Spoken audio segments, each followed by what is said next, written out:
Hello, everyone. Thanks again for all turning up to this meeting today.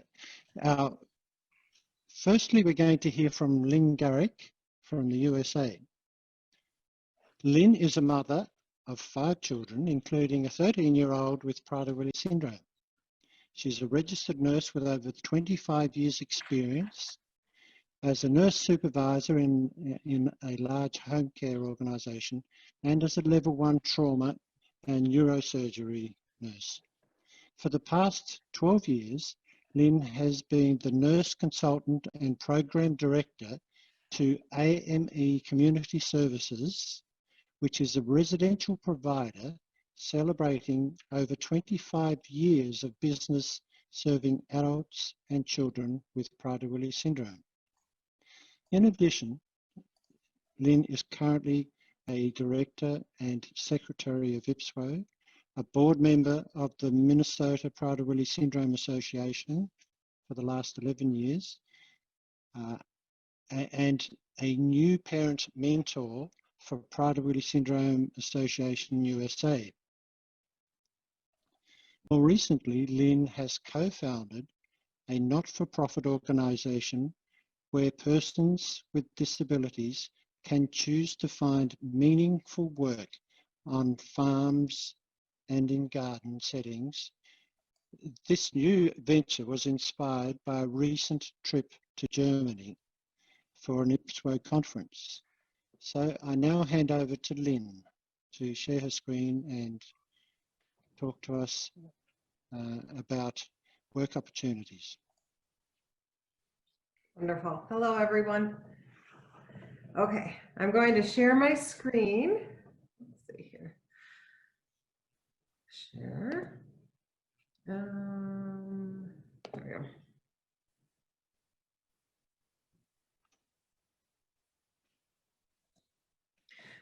Okay. Oops. All right, so meaningful employment is very important to all of our individuals with Prader-Willi syndrome. In Minnesota, children are in school until 12th grade. After 12th grade, they have 2 to 3 years of what is called a transition program. Transition programs prepare them for life outside of school by teaching functional skills. So those are things like basic cooking, some budgeting, some laundry skills, things like that. Then, after they're done with their transition program, these individuals have what we call case managers that assist them in locating a job program that will fit their needs.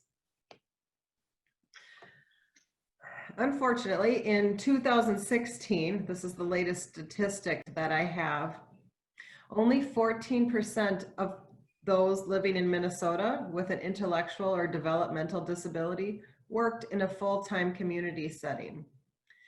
55% of those only had earnings 55 had no earnings, and those with the IDD earned half of what those without a disability. So we have a long way to go.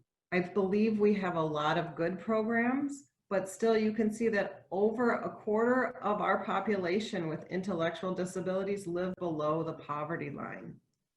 And I'm willing to wager that a lot of what we see in Minnesota is probably worldwide. Minnesota offers employment services, and those are termed day training and habilitation services, or DT and H. Okay. These are funded by state and federal taxes. In Minnesota, Medicaid is called medical assistance, and it is administered by the Department of Human Services. Okay. So our Medicaid is wide-ranging, jointly funded state and federal healthcare program for low-income individuals of all ages. Woo. The services at these day programs include supervision, training and assistance with self-care, communication, socialization, and behavior management. They have also supported employment and work-related activities. They have community integrated activities, including use of leisure and recreation time, training in community survival skills, money management, and therapeutic activities. And our day programs also provide transportation to and from the center or to the work site. So what this looks like is, for some people, they go to a big building where they're all housed during the day. And some of those folks stay what we term in-house in this big center, and they work on piece rate type things. So there might be some assembly work for them to do. Other folks that are able to go off-site and have jobs in the community. Okay. So, whoops.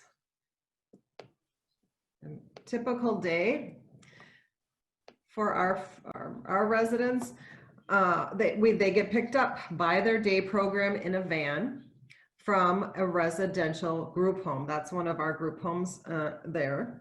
So the van comes probably around 7 o'clock in the morning, and then they drive to the job site directly or to the center. So what you're seeing on the screen in the middle is a large center. It's called Opportunity Partners, and it's one of several that we have in Minnesota. So on average, there are several hundred consumers in this building, along with the workers who are doing small assembly work or taking classes that they choose that are offered. Classes include self-advocacy, sexual awareness, those types of things. A typical workday is only 4 to 6 hours, and that includes from the time they are picked up at the house or their home and dropped back off at home.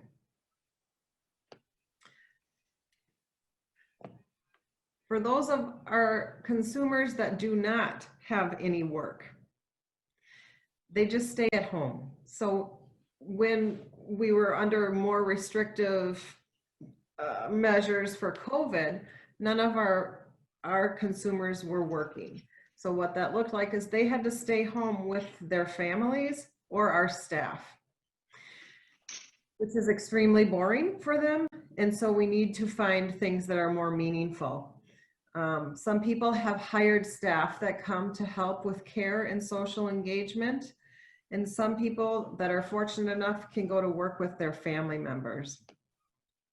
But a lot of our folks, when they are bored, they just sit all day and they sleep, which is not a good thing. When I talk to the people that live in our organization, the top 5 job requests are they would like to work with animals and kids. They would like to do office work or customer service or work in some sort of food industry, baking or selling food items. The different types of jobs that are offered through these day treatment and habilitation programs are limited to what that site can find in the community, people that want to partner with them to provide opportunities for people with disabilities. Right now, that looks like trash pickup at various parks, in some stores and in the mall. Some are able to find office work, which means they are shredding, sorting, filing things, or delivering office items. Working in clothing stores, deliveries, or the production work I was talking about before, in-house.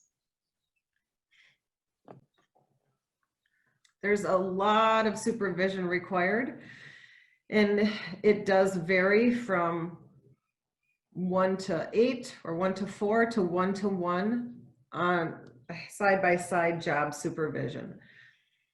From the places that I've been to and given talks, food security is the #1 priority and barrier to successful employment.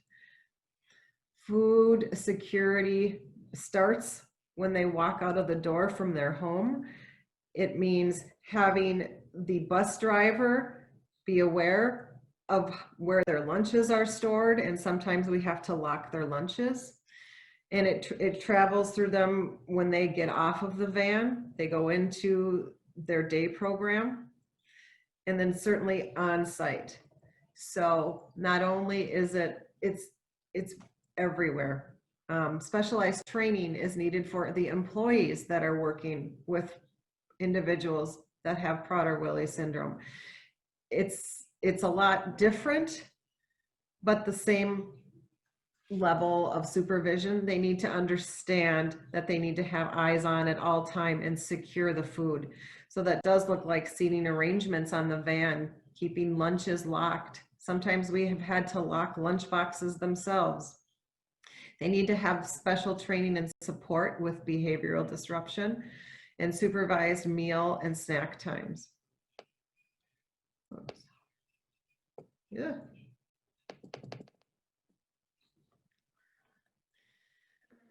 There are some barriers that we have here in Minnesota. There's not enough job sites for everyone to find meaningful employment.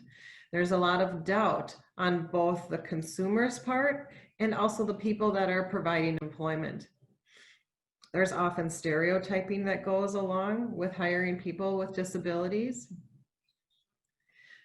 They're often paid piece rate, which means for us, they do not earn minimum wage. They earn below minimum wage, which is a problem because that just enables their dependence on state-funded systems. And there's lack of opportunity to develop their job interests. So a lot of times when they go into these centers, here's what we have to offer. This is all that you have to choose from. There's not active asking our folks, what do you want to do and how can we help you develop that and get out there and market yourself? Unfortunately, sometimes I've walked into some of these big centers, and when there is no work available, people are slumped over on the table sleeping. Okay. Just as in social care settings, these centers have high staff turnover rates. There's just not enough training, and sometimes the employers are unwilling to provide the specialized training that goes along with Prader-Willi syndrome. There are opportunities for meaningful employment. We help seek out current businesses to work with the disability community. We can create new businesses that both occupy a physical space or internet sales. Our company recently with COVID has begun to sell items on the internet that our population makes. It's crafts and candles, and it keeps them busy and engaged, and it's something that they very much enjoy doing. There's also volunteer opportunities to get them out into the community to see what they would like to do. If they would like to volunteer at a church, daycare, or if they can volunteer at a nursing home. Employment development is something that we're also working on, developing resume and interviewing skills. A lot of time, people will offer to mentor our individuals in the community to find what they like to do.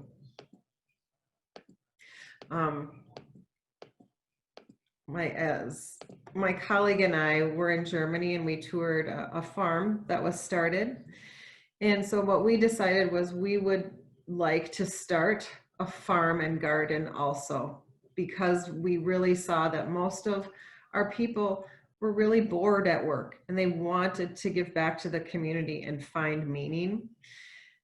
Knowing our population and what they really like to do, we thought it would be a great idea to start a farm and garden where people can choose if they want to go to work. They can take care of the animals. They can grow and sell these plants and vegetables. They can make homemade crafts and in the winter season, and soaps and from the herbs grown on the farm. And they can help do the office work. So these are the things that we are looking to do in Minnesota. We've got a long way to go for employment, but it's very important to take the time to listen to what they want to do, because oftentimes they really aren't given a choice or the opportunity to show what they have to offer. That's it. Thank you, Lynn. Lynn, I'll just get you to stop sharing your screen. Yeah. Thank you. Sure. Okay. Now, really interesting that you've outlined the challenges and the opportunities that you see, and that you've actually made a start with this new venture.